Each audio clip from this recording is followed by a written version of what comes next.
À la frontière entre le Vietnam et le Cambodge, une vaste plaine a réussi à calmer le débit d'un des plus grands fleuves du monde, le Mékong.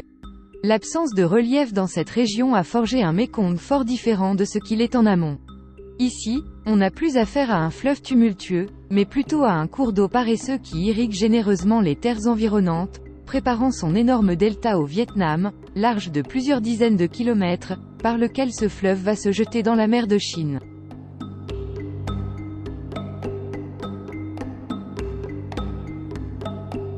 Le delta du Mékong s'étale sur plus de 40 000 km² entre deux de ses bras. Le premier, situé plus au nord-est, a conservé le nom de Mékong, tandis que l'autre a pris le nom de Bassac. Entre les deux, une multitude de petits canaux naturels favorise l'irrigation et la navigation de petites embarcations. On rencontre toutes sortes de bateaux sur le Mékong. Et il y en a vraiment beaucoup. C'est un peu pour ça que beaucoup d'embarcations ont des yeux.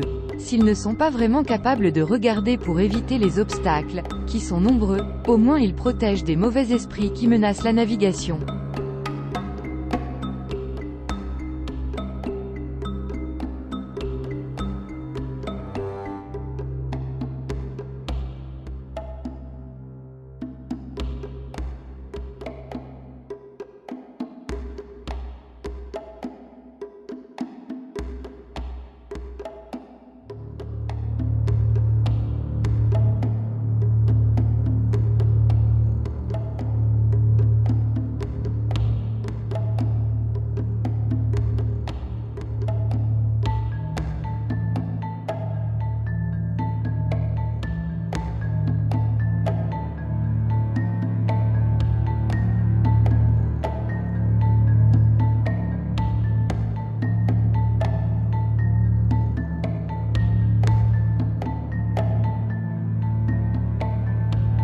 Mais il y a également des bateaux qui n'ont Dieu que pour les touristes.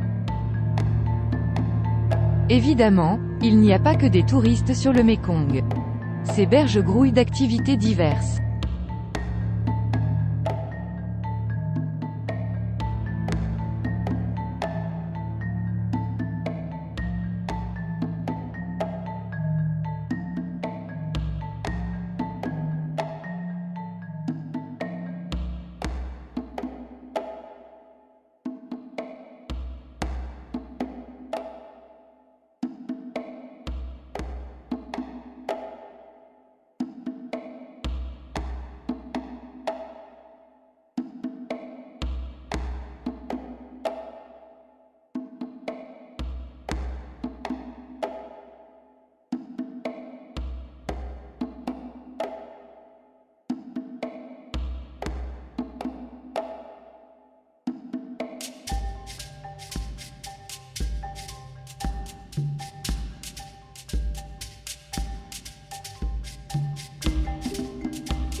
Une des activités les plus connues sur le fleuve, dans le delta du Mékong, est sans aucun doute le marché flottant de Can-Tho. Des dizaines de pirogues chargées des fruits et des légumes récoltés le matin même se dirigent vers ce marché où les paysans espèrent écouler leurs marchandises, et se faire un peu d'argent.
sont souvent les femmes qui viennent vendre la production familiale au marché et quand toutes les marchandises proposées ont trouvé preneur, il est temps de rentrer à la maison pour préparer les ventes du lendemain. Le trajet de retour est parfois long, mais les Vietnamiennes maîtrisent parfaitement les techniques de navigation sur le Mékong et leur sourire ne les quitte jamais.